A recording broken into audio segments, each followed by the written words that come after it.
Good morning. What are y'all doing here?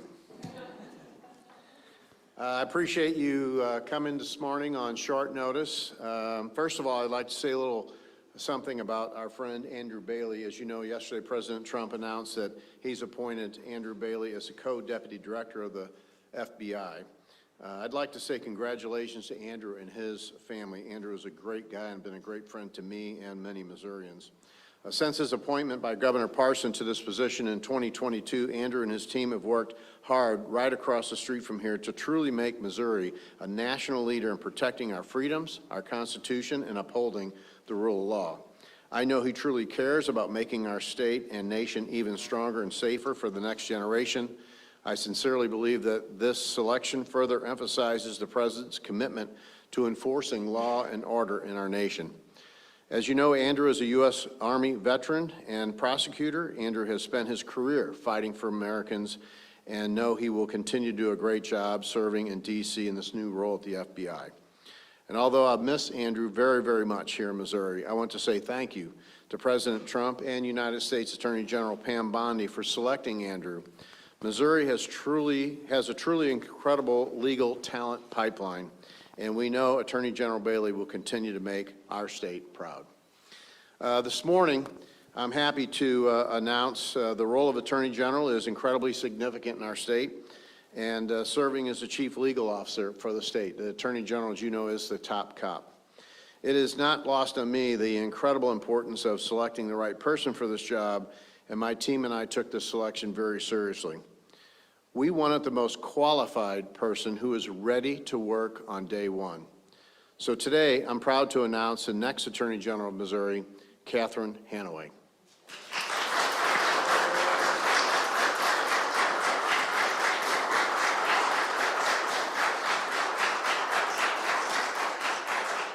A former U.S. attorney and someone who is very familiar with this building that we stand in today, Catherine is talented, trusted prosecutor who has a passion for enforcing the rule of law.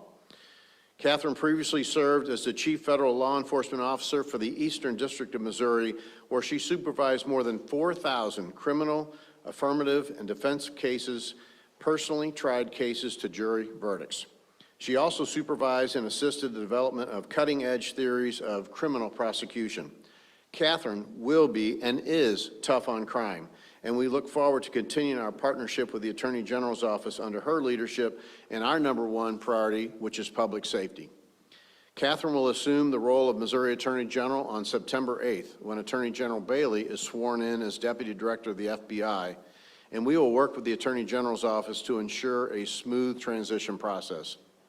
In addition to being the first major statewide office appointee of our administration, Catherine will be the first woman to hold the position in state history, something she is very familiar with as the only woman who has been the Speaker of the House of Missouri history. On a personal note, Claudia and I are proud to call Catherine and her family is with her today, and I'm grateful that they support her in this sacrifice as a longtime trusted friends. I've known Catherine for over 20 years. She represents and understands Missouri conservative values. She led that historic effort in the House just several years ago to make Missouri the great place it is today with those conservative values. Catherine's husband, Chris, joins us today along with her children, Lucy and Jack. And on a real personal note, as you all know, Catherine's a horse person. Most people would probably never guess that. Catherine grew up in rural Nebraska. I called her a drummer because she did the barrels, but she does understand rural values, and I think that's another reason that rural Missouri has connected and will continue to connect with Catherine's values, as we know is so important here in our state. Thank you to the entire Hanaway family for supporting Catherine and serving Missourians in this new role. I'd ask that Missourians pray for her and her family in this next chapter. Congratulations to Catherine Hanaway, Missouri's 45th Attorney General. Catherine, I'll hand it over to you for a few words.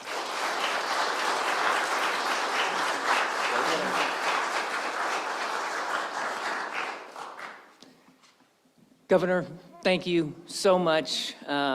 It is a big day, and I am maybe a little choked up already. There are a lot of thank yous I need to say, but the first and most important one is to you for making this appointment and to you and Claudia for serving our state so incredibly well. I also want to thank some friends and mentors who I know were involved in this selection process: Adam Gershom, Lowell Pearson, Andy Blunt, Bill Corrigan, and Ray Wagner, all of whom have had a lot of good influences on the Attorney General's office. I also want to thank somebody who's not with us. This is the part that made me choke up a little bit, who was a historic figure in the building and a great leader and a great friend to both the governor and I. Ron Richard showed us all how to really serve the public of Missouri, and I'm sure he's smiling right now. I'm grateful to all of my partners at Husch Blackwell. This is a sacrifice. It's a big change. I had just completed about a year ago serving as chair of that firm, which is more than 1,200 lawyers in 25 cities. And first, last, and always, I want to thank my family. My husband, Chris, my rock, who makes it all possible. Our daughter, Lucy, who I can remember was exactly this big when I started serving in the legislature and came down with me. Our son, John, who joined us from Belarus while I was speaker. We went through a lot of losing election days, so to be here winning is just so fantastic. I also they can't be here. I want to thank my mom, my dad, my brother, sister, and nieces. There's some other thank yous I want to make that are so important to this job, and I want to start with the General Assembly. Obviously, I have a special place in my heart for the General Assembly, having served there. But the partnership between the General Assembly and the Attorney General's office is absolutely critical. It's a source of funding, and it is a source of righteous investigations. I hope to continue to have a great partnership, and I will need leadership from the General Assembly. I want to thank General Bailey. It is absolutely remarkable what he has accomplished in his short tenure, and he is handing off an office that is in better shape than that office has been in a very long time, and I'm eager to get there. I want to thank the men and women who work in that office. They are tirelessly committed to protecting the rule of law and the Constitution and the public safety of all Missourians. It's a great office, and I can't wait to get there and show the people just that work there how valued they are. I also, maybe in the category of a little bit longer term, I want to thank the judges here in Missouri for carrying out justice. I think I'm, going to be spending a lot of time with them, so I want to make sure that they know I'm very grateful for what they do. I'm humbled beyond belief to accept this appointment. The governor mentioned my rural roots. My first introduction to Missouri was I came to the University of Missouri. I ultimately transferred to Creighton, but the dorm I moved into, which was Wolpers, was bigger than the small town I came from in Clarkson, Nebraska. I mean, it was eye-opening. And some of you know in the last few years I've been down here to testify on behalf of the glyphosate bill that allows farmers to grow soybeans without having manual labor out there pulling the weeds out. Part of the reason I'm so supportive of that bill is that's what I did all of my teenage years. We used to call it walking beans or hoeing beans. So to go from a town of what is now 639 people to standing in the governor's office and accepting this appointment is truly humbling and almost unbelievable to me. The first and most important part of this job is to protect Missourians from anyone who would do violence against them, who would rip them off in financial schemes, who would abuse them through providing terrible care and getting paid by Medicaid, and anyone who would try to invade their constitutional rights. Working with local prosecutors, sheriffs, police, and the Highway Patrol, fighting crime is and will remain job one for this office. I look forward to having a close and collaborative relationship with law enforcement, as I did when I was United States Attorney. I'm assuming this office at an unprecedented moment of technological change. AI is already changing how law is practiced in the private sector, and I do think that that knowledge is something special I'm going to bring with me to the Attorney General's office, having had the resources of one of the largest law firms in the country, and be able, I know the AG's office is going to be technologically behind, but we need to start to evolve. So it will be a priority of mine to be a leader in realizing the efficiencies that AI can provide, but also a leader in protecting Missourians from any abuses that may be rendered through AI. And just to kind of wrap up, this year, Missouri lost one of its greatest public servants, a man who started his career as an assistant attorney general in the Missouri AG's office and went on to serve as governor and senator. And of course, I'm talking about Kit Bond, who was my first boss in public service and taught me an awful lot. But the most important lesson he taught me was pretty simple, and it was that people don't care how much you know until they know how much you care. Now, lawyers really like to show off how much they know. But I am committed to living by that rule that Kit put out, and as I make decisions as AG, realizing that they aren't just going to be words we write in some brief, but that they will have, these decisions will have an impact on the real lives of Missourians. So Governor, I promise to you that as AG, I will work as hard as I can. I will be innovative, I will adapt to changing times, but more than anything else, I'll show Missourians just how much I care. Thank you. Great.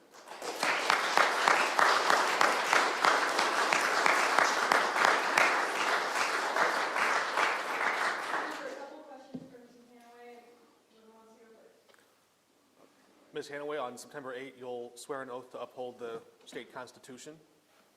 Do you consider Amendment 3 a part of that state constitution?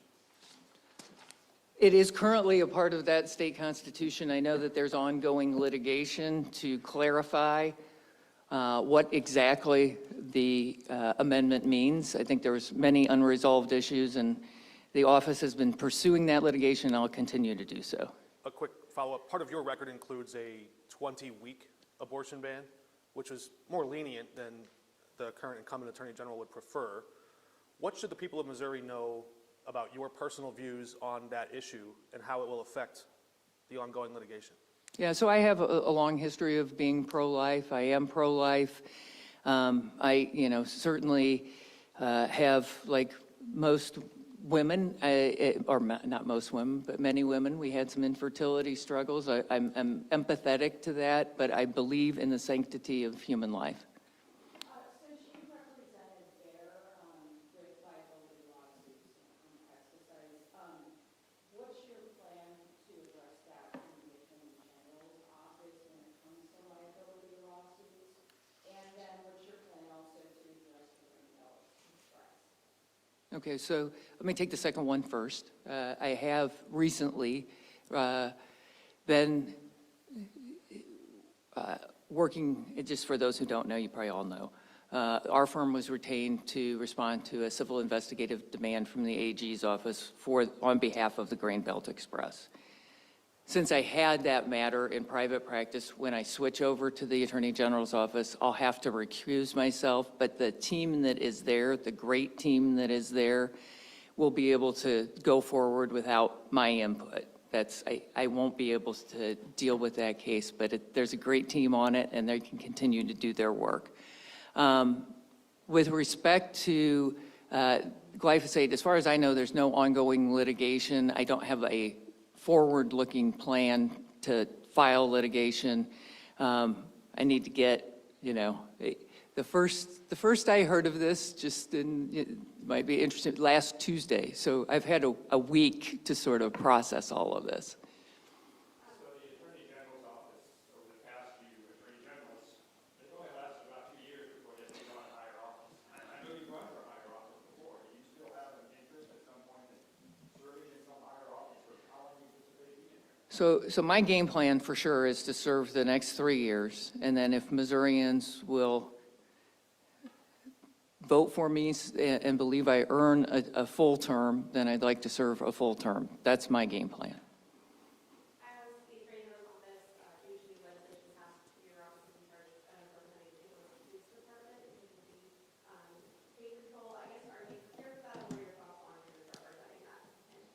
I will represent the police officers of the city of St. Louis with great pride. It was such an honor to get to work with them when I was U.S. Attorney.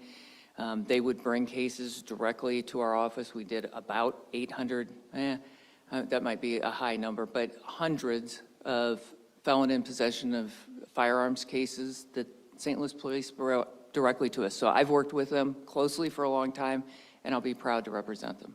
Are there other issues that you foresee a need to recuse yourself from? And then also, do you plan to continue on the forum with the St. Louis Sheriff?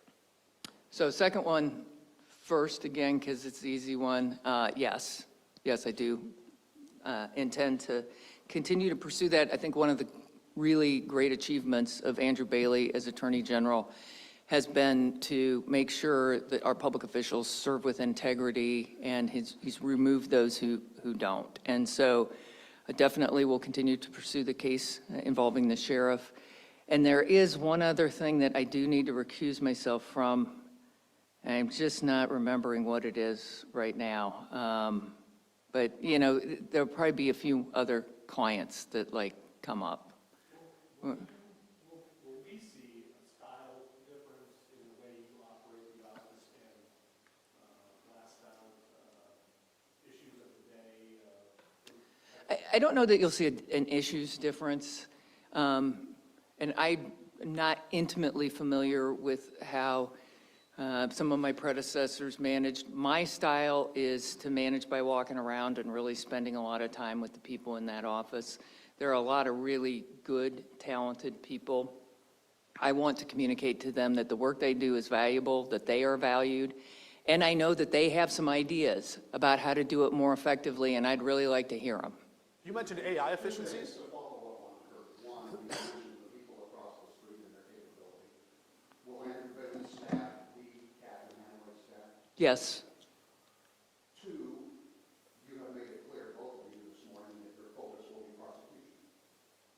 Your predecessor's focus, arguably, was litigation. Does this represent a change, a significant change in focus in what that office is about? I believe that Andrew Bailey was absolutely focused on preventing and prosecuting violent crime. I think the office has been focused on that, and it's going to continue to be focused on it.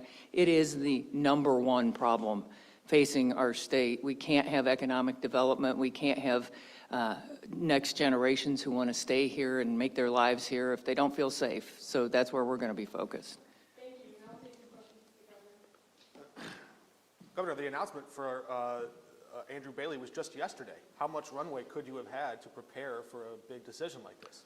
As Catherine said, there was just a few days' notice that we had in the last week or so, I would say, that we had an indication this could be happening. And so kind of back to my business skills, when you know there's something brewing out there, you want to try to be as ready as you can. We saw that with Governor Parson, where he had multiple different appointments in his governorship. So you always want to be ready for something like this.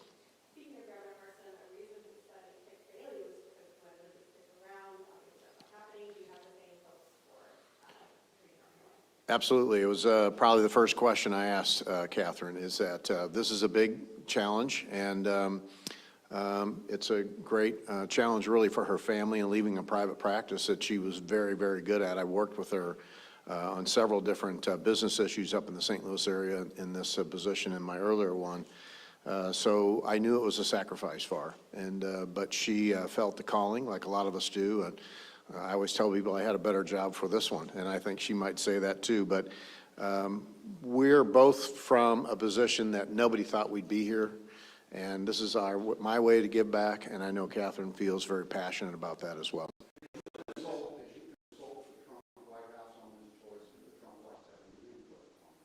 No. Governor, Attorney General Andrew Bailey made a decision, one of his decisions at least, to tackle the Delta 8 problem, especially in gummies and drinks. Do you and the new Attorney General plan on tackling that this upcoming session? I haven't had a chance to talk to Catherine about it, but I've made very clear in my position that regulation in that product needs to happen. Access to minors to that product is not acceptable to me, and seems like the industry, no matter which side you are on which distribution channel different people like of that product, do also agree on the regulatory piece for minors, and I think that's a very important issue to make sure we somehow get the sides together and accomplish that. Governor, was he in the office? One from a new one. Governor, you supported the pesticide labeling changes in legislation before. Did that play a determining role in your new appointment?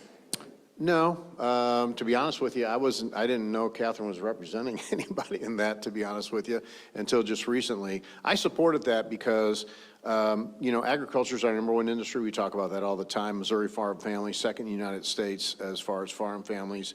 If that product is not available in the U.S., there will be foreign interests that make a similar product and send it here. And the protections that they have now will not be the protections that they have. So protecting Missouri's farm families and quite frankly, the footprint that that company has in Missouri is all very important to me. Was the decision to seek, Let's get a new one here.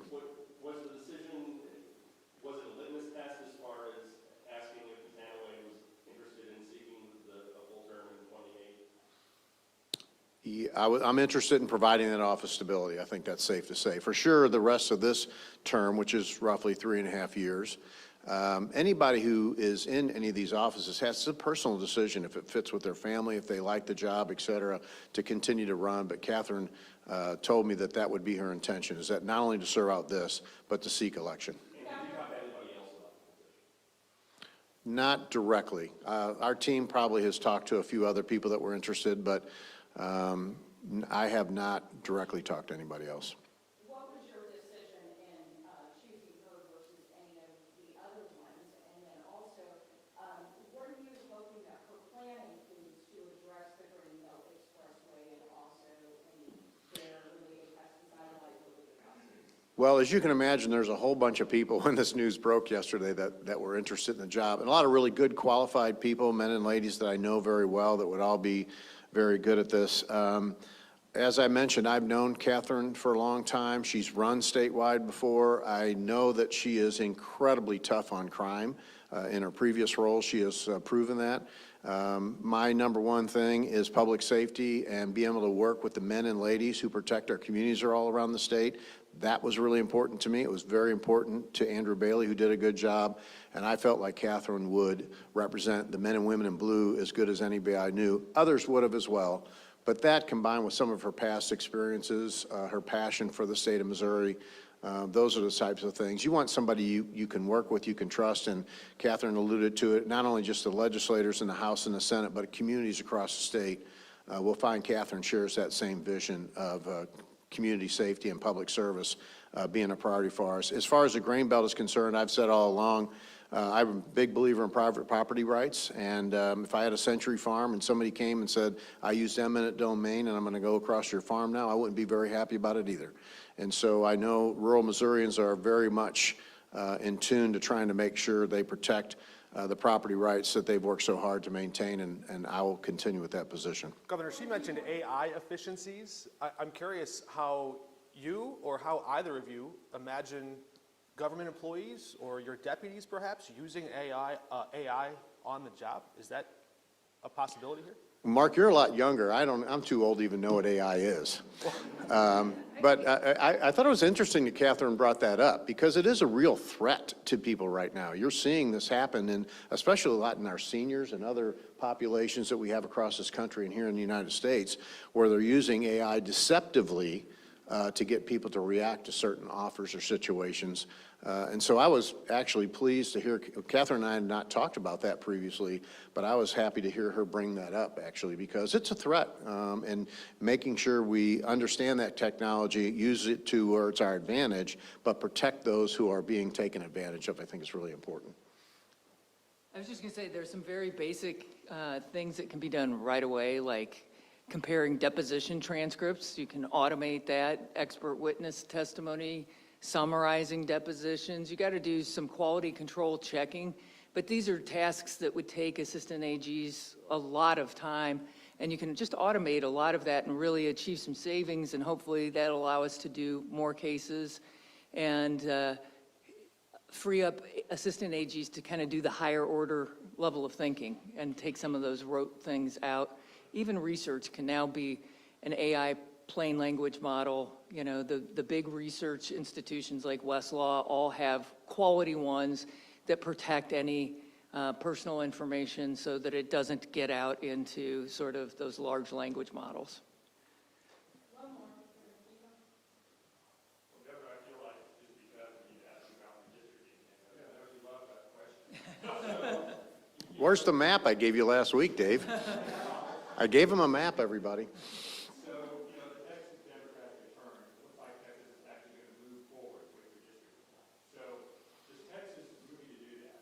Is that a necessary step for you? Were you waiting to see Texas move before you filed a special session? No, I don't think that was, we've been obviously watching what Texas is doing. Other states are considering doing this as well, as you know.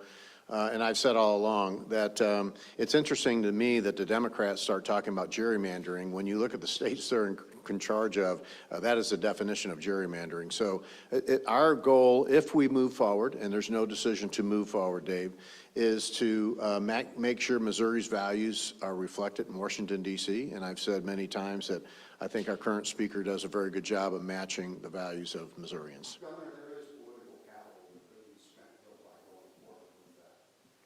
If California and New York are going to counter Texas and it's a wash and it does nothing to change the outcome in Washington next year, do you really want to get that on this state? Well, there's always political capital, Kermit, in any decision that you make, as you know. But I'm not sure how they could gerrymander those states more.